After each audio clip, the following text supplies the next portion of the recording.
అందరికీ నమస్కారం. అందరూ ఎలా ఉన్నారు? బాగున్నారా? So welcome to my channel simple life blogs. So ఈ రోజు అయితే నేను మీ ముందుకి దశావతారం పార్ట్ 3తో అయితే వచ్చేసాను. సో మూడో అవతారం అందరికీ తెలుసు కదా, నరసింహ అవతారం అనమాట. సో దాని గురించి మనం ఈరోజు చూద్దాం. ఎందుకు టుడేస్ వీడియోలోకి వెళ్ళిపోదాం. మనం ప్రీవియస్ వీడియోలో వరాహ అవతారంలో ఎవరు మరణించారు?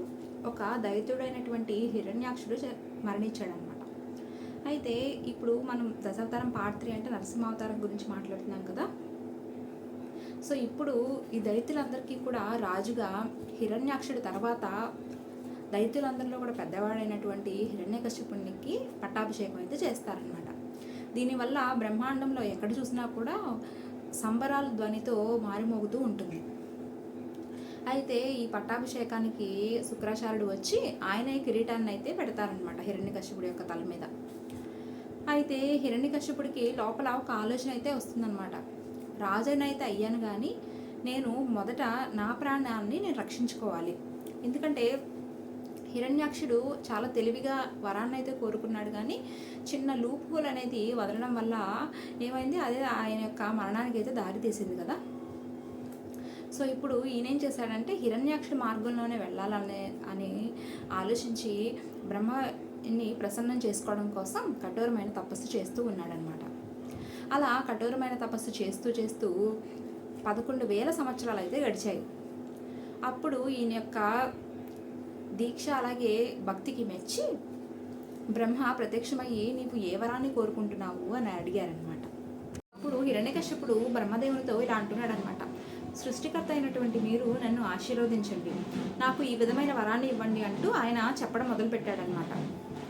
అంటే నాకు మరణం అనేది ఒక జంతువు నుంచి కానీ, ఒక రాక్షసు నుంచి కానీ, అలాగే ఒక దేవత నుంచి కానీ, అలాగే మానవుడి నుంచి కానీ సంభవించరాదు. అలాగే ఇంట బయట సంభవించరాదు, ఇంట లోపల సంపాదించరాదు. అలాగే రాత్రి మరణం సంభవించరాదు, అలాగే పగలు మరణం అనేది సంభవించరాదు. అలాగే భూమి మీద కానీ, నీటిలో కానీ, అలాగే ఆకాశంలో కానీ మరణం సంభవించరాదు. అలాగే ఆయుధాల గురించి కూడా చెప్పాడనమాట. ఆయుధాలు అనేవి ఒక మెటల్తో తయారు చేయబడినా, లేకపోతే చెక్కతో తయారు చేయబడినా, లేకపోతే రాతితో తయారు చేయబడినా, ఎలా తయారు చేయబడినా కూడా ఒక ఆయుధంతో అయితే అతనికి మరణం అనేది సంభవించరాదు. ఈ విధంగా హిరణ్యకశిపుడు వరాన్ని అయితే కోరుకున్నాడు. బ్రహ్మదేవుడు వరాన్ని ప్రసాదించిన వెంటనే హిరణ్యకశిపుడు ఏం చేశాడంటే ముందుగా వెళ్ళి ముల్లోకాల్లో ఎవరైతే పరిపాలన చేస్తున్నారో వారందరి మీద దాడి చేసి ఆ ముల్లోకాల్ని కూడా ఆయన యొక్క కంట్రోల్లోకి అయితే తెచ్చుకున్నాడు అనమాట. అప్పుడు బ్రహ్మాండం మొత్తం కూడా ఆయన చేతుల్లో ఉంది. అందరూ ఆయన చెప్పినట్టుగానే వినాలి, చేయాలన్నమాట. ఇంకా స్వర్గలోకంలో అయితే ఇంద్రుడిని అయితే అక్కడి నుంచి వెళ్ళగొట్టారు.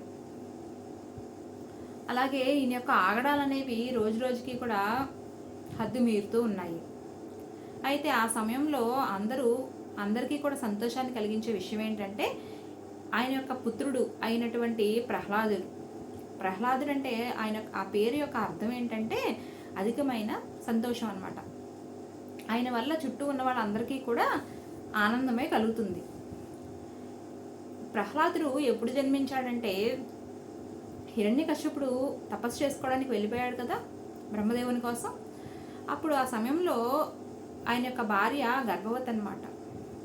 అయితే అప్పుడు ఇంద్రుడు అక్కడికి వచ్చి ఆవిడని అపహరిద్దామని చెప్పేసి అనుకుంటాడు.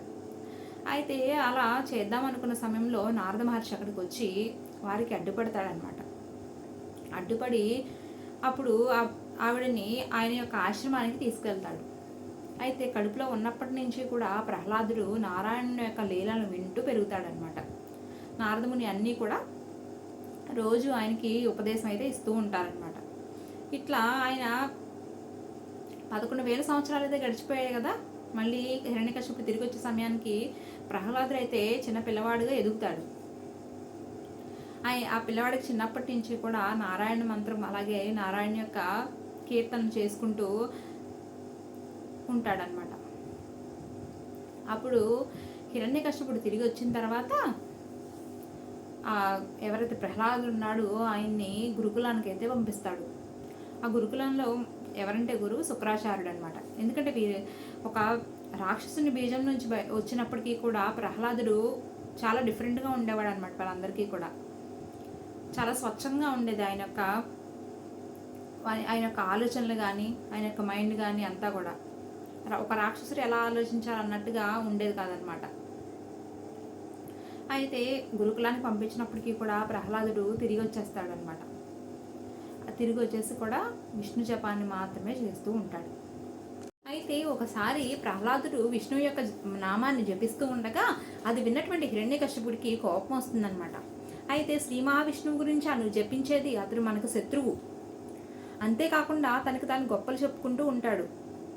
అటువంటి వాడు మా సోదరుని వధించడం కోసం ఒక తక్కువ జాతి జంతువునితో అవతారం అయితే తీసుకోవాల్సి వచ్చింది. అంటే ఇక్కడ వరాహాన్ని తక్కువ చేసి మాట్లాడుతున్నాడు అనమాట. అయితే అప్పుడు దానికి ప్రహ్లాదుడు భగవంతునికి అన్ని జీవులు కూడా సమానమే, ఒకటి ఎక్కువ ఒకటి తక్కువ అనేది ఉండదు అని చెప్పాడనమాట. అది విన్నటువంటి హిరణ్యకశ్యపుడికి కోపం మరింత పెరిగింది. నీవు నీ కుటుంబానికి ఎదురు మాట్లాడుతున్నావా? నీ కుటుంబానికి నీవు సిగ్గుచేటుగా మాట్లాడుతున్నావు. అలాగే మన యొక్క శత్రువు నామాన్ని జపించమని నీకు ఎవరు నేర్పించారు అని అడుగుతాడనమాట. అయితే ఇక్కడ ప్రహ్లాదుడు ఏం చెప్తున్నాడంటే, గురువులకే గురువు అయినటువంటి వాడు శ్రీ మహావిష్ణువు. అలాగే మీరు పరిపాలిస్తున్నారు, కానీ ఎవరైతే పరిపాలిస్తున్నారో వారందరిపైన ఉండేది ఎవరంటే శ్రీ మహావిష్ణువు. అలాగే ధర్మ అర్థ కామ మోక్ష వీటన్నిటిని మనం ఈ జీవితంలో మనం సాధించాలి అంటే కనుక తప్పకుండా శ్రీ మహావిష్ణువు యొక్క అనుగ్రహం అయితే ఉండాలి అని చెప్తాడనమాట ప్రహ్లాదుడు. అలా కోపోద్రిక్తుడైనటువంటి హిరణ్యకశ్యపుడు ప్రహ్లాదుని చూసి ఆయనకి ఈగో అయితే హట్ అయిందనమాట. ఎందుకంటే ఈ ముల్లోకాలు కూడా ఆయన చూసి గజగజ వణుకుతుంటే ప్రహ్లాదుని మాత్రం అతని శక్తి బలాలు అలాగే గొప్పతనాన్ని అయితే ఒప్పుకోవట్లేదు. కాబట్టి ఇక్కడ హిరణ్యకశ్యపుడు అనేక విధాలుగా ప్రయత్నించాడన్నమాట ముందు ప్రహ్లాదుని యొక్క మనసు మార్చడానికి. అయితే ఏదేం చేసినా కూడా ప్రహ్లాదునికి విష్ణువు తప్ప మరి ఏమీ కనిపించట్లేదు. ఆయన యొక్క నరనరాల్లో కూడా శ్రీ మహావిష్ణువు నామమే ప్రవహిస్తూ ఉందన్నమాట. అయితే కొన్ని రోజుల తర్వాత మళ్ళీ హిరణ్యకశ్యపుడు అడిగాడనమాట, నీ జీవితం యొక్క లక్ష్యం ఏంటి అని. అప్పుడు ప్రహ్లాదుడు, నా జీవితం యొక్క లక్ష్యం ఏంటంటే శ్రీ మహావిష్ణువుని భక్తితో కొలవడమే, ఆయనను పూజించడమే నా జీవితం యొక్క పర్పస్ అని చెప్పాడనమాట. అయితే అది విన్నటువంటి హిరణ్యకశ్యపుడు, నీవు ఏ జాతికి సంబంధించిన వాడివి? నీవు దేవత జాతికి సంబంధించిన వాడివి కాదు. అలాగే ఇప్పుడు నీవు శ్రీ మహావిష్ణువుని ఆరాధిస్తున్నావు కాబట్టి నీవు దైత్య జాతికి కూడా సంబంధించిన వాడివి కాదు. అయినా కూడా నీవు నా ముందు ఎంతో ధైర్యంగా శ్రీ మహావిష్ణువు గురించి మాట్లాడుతున్నావని అన్నాడనమాట. అప్పుడు ప్రహ్లాదుడు, ఆయనే సత్యం, ఆయన కిందే అందరూ, ఈవెన్ మీరు కూడా ఆయన కిందే ఉంటారు అని చెప్పన్నాడనమాట. అయితే అది విన్నటువంటి హిరణ్యకశ్యపుడు, నీ తండ్రిని కూడా నీవు వేరు చేసి మాట్లాడతావా అని అడిగారు. అయితే అప్పుడు ప్రహ్లాదుడు, మీరు నాకు తండ్రి కావచ్చు, కానీ అందరికీ తండ్రి ఎవరు? శ్రీ మహావిష్ణువే కదా, అందరూ కూడా ఆయన బిడ్డలే అని చెప్తాడనమాట. అది విన్నటువంటి హిరణ్యకశ్యపుడికి ఏం చేయాలో అర్థం కాదు. ఇక అప్పటి నుంచి మొదలు పెడతాడనమాట, ఎలాగైనా సరే ప్రహ్లాదుని చంపేయాలని. అలా అనేక రకాలుగా ప్రయత్నాలు చేస్తూ ఉంటారనమాట. కానీ ఏది కూడా సక్సెస్ అనేది అయితే అవ్వదు. వాటిలో వాళ్ళు ఏం చేశారు అంటే, వాటిలో ముఖ్యమైనవి ఏంటంటే ప్రహ్లాదుని ఏనుగులతో తొక్కించారు, అలాగే కొండ మీద నుంచి తోసేశారు, అలాగే పాములతో కరిపించారు, కానీ ఏం జరగలేదన్నమాట. అలాగే సముద్రం లోపలికల్లా తీసుకెళ్ళి వదిలేశారు, అయినా అల్లలు కొట్టుకొచ్చేసినాయి అనమాట. అలాగే ఆయుధాలతో దాడి చేశారనమాట, కానీ ఆయుధాలు కూడా భయం వేస్తుంది ప్రహ్లాదుని టచ్ చేయాలన్నా కూడా. అలాగే ఆయన తినేటువంటి ఆహారంలో విషాన్ని అయితే కలిపారనమాట, అది తిరిగి అమృతంగానే మారింది. ఇలా ఎన్ని రకాలుగా ప్రయత్నించినప్పటికీ కూడా ఏ విధంగా అయితే శివుడు మార్కండేయుణ్ణి రక్షించాడో అదేవిధంగా శ్రీ మహావిష్ణువు ప్రతిసారి కూడా రక్షిస్తూనే ఉన్నాడు. అయితే చివరికి వీరికి ఏం చేయలేకపోయారనమాట. ఏం చేసినా కూడా ప్రహ్లాదుని అయితే ఆయనకి ఇంత గాయం కూడా అవ్వట్లేదు. అయితే అప్పుడు రంగంలోకి హిరణ్యకశ్యపుడు సోదరైనటువంటి హోలిక వచ్చింది. ఆవిడొచ్చి వారి యొక్క అన్నతో ఇలా చెప్తుందనమాట, నాకు వరం అయితే ఉంది, నాకు అగ్ని వల్ల ఎటువంటి హాని జరగదు, కాబట్టి ఇక్కడ మనం ఒక అగ్నిని అయితే సృష్టించి అందులో నేనైతే ప్రవేశిస్తాను. నా యొక్క ఒడిలో ప్రహ్లాదుని కూర్చోబెట్టుకుంటాను. నాకైతే ఏమీ కాదు, కానీ ప్రహ్లాదుడైతే అగ్నిలో భస్మం అయిపోతాడు అని ఒక ప్లాన్ అయితే చెప్తుందన్నమాట. అయితే ఇదంతా తెలిసినటువంటి ప్రహ్లాదుడు ఒక్క మాట కూడా మాట్లాడలేదన్నమాట. అయితే ఎప్పుడైతే హోలిక ప్రహ్లాదుని తీసుకుని అగ్నిలోకి ప్రవేశించిందో అప్పుడు ప్రహ్లాదుడు ఒకటే భగవంతుని యొక్క నామాన్ని అయితే జపిస్తూ ఉన్నాడనమాట. ఏం జపించాడంటే వందే విష్ణు వందే విష్ణు అని ఆయన నామాన్నే జపిస్తూ ఉన్నాడు. అయితే కొంత సమయానికి అందరికీ కూడా అరుపులు అయితే వినిపించాయి. అందరూ ఏమనుకున్నారంటే ప్రహ్లాదుడు కాలిపోతున్నాడేమో మంటల్లో, దానివల్ల బాధతో అరుస్తున్నాడేమో అని. కానీ అది తప్పనమాట. అక్కడ ఏం జరిగిందంటే హోలిక యొక్క చర్మం అనేది కాలిపోతూ ఉందన్నమాట. అగ్నికి ఇంకా కొంచెం కొంచెంగా ఆవిరైపోతూ ఉందన్నమాట. అలా కొంత సమయానికి హోలిక పూర్తిగా బూడిదలాగా మారిపోయింది, పూర్తిగా కాలిపోయింది అనమాట. కానీ ప్రహ్లాదునికి చిన్న గాయం కూడా అవ్వలేదు. ఆయన యొక్క కనీసం వెంట్రుకలు కూడా అగ్నిలో కాలిపోలేదన్నమాట. సురక్షితంగా బయటకు వచ్చారు. అయితే తన చెల్లి మరణాన్ని చూసినటువంటి హిరణ్యకశిపుడు ఇంకా కోపం పెరిగిపోయింది ప్రహ్లాదుని మీద. అయితే వాడిని తీసుకుని వచ్చి ఒక రాయి దగ్గరికి తీసుకొచ్చాడనమాట. తీసుకొచ్చి ఇక లాభం లేదు, నిన్ను చంపడానికి స్వయంగా నేనే ఇప్పుడు ప్రయత్నిస్తాను, నా చేతులతోనే నిన్ను వధిస్తాను అని చెప్పన్నాడనమాట. అప్పుడు ప్రహ్లాదుడు చెప్తున్నాడనమాట, ఒకవేళ నా మరణం అనేది శ్రీ మహావిష్ణు యొక్క ఇచ్చ అయితే కనుక తప్పకుండా మీరు నన్ను వధించగలరు, అలా కాకుండా ఉంటే కనుక మీరు నన్ను ఏం చేయలేరు, ఆయన నన్ను రక్షిస్తాడు అని చెప్పారనమాట.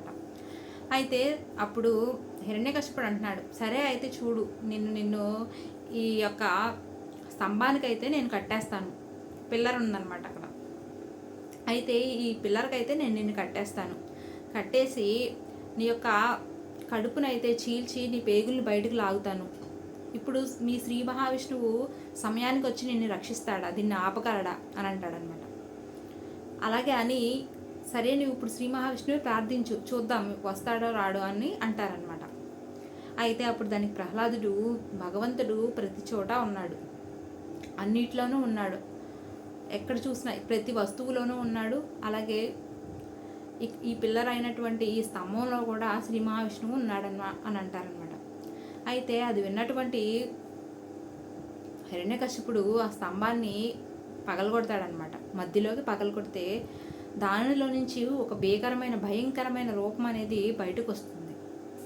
అయితే ఆ రూపాన్ని వర్ణించడం ఎలా ఉంది అంటే అది ఏ జాతికి సంబంధించిన కానట్టుగా ఉందన్నమాట. అంటే ఒక దేవత జాతికి కానీ, ఒక మానవ జాతికి కానీ, అలాగే ఒక రాక్షసుని జాతికి కానీ, అలాగే ఒక జంతు జాతికి కానీ, దేనికి సంబంధించేది అన్నీ కూడా మిక్స్ అయి ఉంటే ఎలా ఉంటుందో ఆ రూపం అచ్చం అలాగే ఉందన్నమాట. ఆయనే నరసింహస్వామి.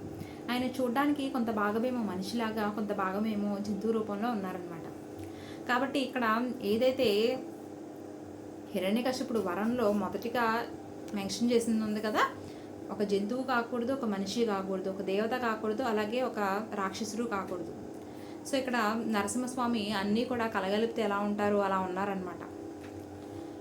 అయితే నెక్స్ట్ ఆ వరంలో ఇంకొకటి ఏం కోరుకున్నారంటే బయట ఉండకూడదు, లోపల ఉండకూడదు కదా. ఎక్కడైతే వీరు నివసిస్తున్నారో ఆ ప్రదేశం లోపల కాకూడదు, బయట కాకూడదు. కాబట్టి నరసింహస్వామి ఏం చేశారంటే హిరణ్యకశిపుడిని ఆ అంతఃపురం ఏదైతే ఉంటుందో దాని యొక్క ఎంట్రన్స్లోకి అయితే తీసుకెళ్ళిపోయారనమాట. అంటే గేట్ వరకు తీసుకెళ్ళిపోయారు. సో అక్కడ ఏదైతే ఉంటుందో అది లోపల కాదు, బయట కాదు కదా. అలాగే అప్పుడు సమయం అనేది సాయంత్రం అవుతూ ఉందన్నమాట. అది పగలు కాదు, రాత్రి కాదు. సో ఇది కూడా కవర్ అయింది. తర్వాత ఏంటంటే ఆకాశంలోనూ కాకుండా ఉండాలి, అలాగే భూమి మీద కాదు, నీటిలోనూ కాదు. ఇది కూడా ఉంది కదా వరంలో. సో అప్పుడు ఏం చేశారంటే హిరణ్యకశిపుడిని తీసుకుని నరసింహస్వామి ఆయన యొక్క తొడల మీద అయితే పడుకోబెట్టారనమాట. సో ఇది ఎక్కడ భూమికి టచ్ అవ్వట్లేదు, అలాగే ఆకాశంలోనూ లేదు, నీటిలోనూ అస్సలు లేదు. సో ఇది కూడా కవర్ అయింది. అలాగే ఇంకొకటి ఏంటంటే ఆయుధాల గురించి అయితే మాట్లాడారు వరంలో. ఆయుధం అనేది మెటల్తో తయారు చేసిన, లేకపోతే ఒక రాతితో తయారు చేసిన, లేకపోతే చెక్కతో తయారు చేసిన ఏ ఆయుధం వల్ల కూడా ఆయనకి మరణం అనేది సంభవించదు కదా. కానీ ఇక్కడ నరసింహస్వామి ఏం చెప్తున్నారంటే నిన్ను వధించడానికి ఆయుధంతో పని లేదు, నా యొక్క పంజాలు ఏవైతే ఉంటాయో వీటితోనే నేను వధిస్తాను అని చెప్పారనమాట.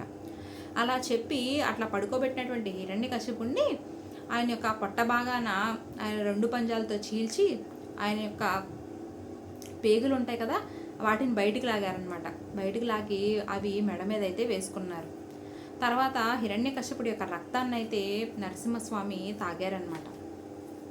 అంతా చూసినటువంటి ప్రహ్లాదుడు శ్రీ మహావిష్ణువు నరసింహస్వామి రూపంలో అయితే వచ్చారు కదా అక్కడికి. అయితే ఆయన ముందు సాష్టాంగ నమస్కారం అయితే చేసుకున్నాడనమాట. అయితే ఇప్పుడైతే ఇద్దరు సోదరులు కూడా మరణించారు కదా, హిరణ్యాక్షుడు హిరణ్యకశ్యపుడు ఇద్దరు కూడా మరణించారు. అయితే అలాగే ప్రహ్లాదుడు కూడా రక్షింపబడ్డాడు. ఇది చూసి నరసింహస్వామి బిగ్గరగా నవ్వారనమాట. ఎందుకంటే ఇక్కడ ఆయన సంతోషించడానికి 2 కారణాలు ఉన్నాయి. మొదటిగా ఈ రాక్షసులు ఇద్దరు కూడా మరణించారు. రెండోది ఏంటంటే జై విజయులు భూమి మీద ఒక లైఫ్ అయితే కంప్లీట్ చేశారు. సో ఇంతటితో ఈ స్టోరీ అయితే కంప్లీట్ అవుతుంది. ఇప్పటి వరకు నేను పెట్టిన స్టోరీస్ కనుక మీకు నచ్చినట్టయితే తప్పకుండా వీడియోని లైక్ చేయండి, అలాగే ఛానల్ని సబ్స్క్రైబ్ చేసుకోండి. Thank you.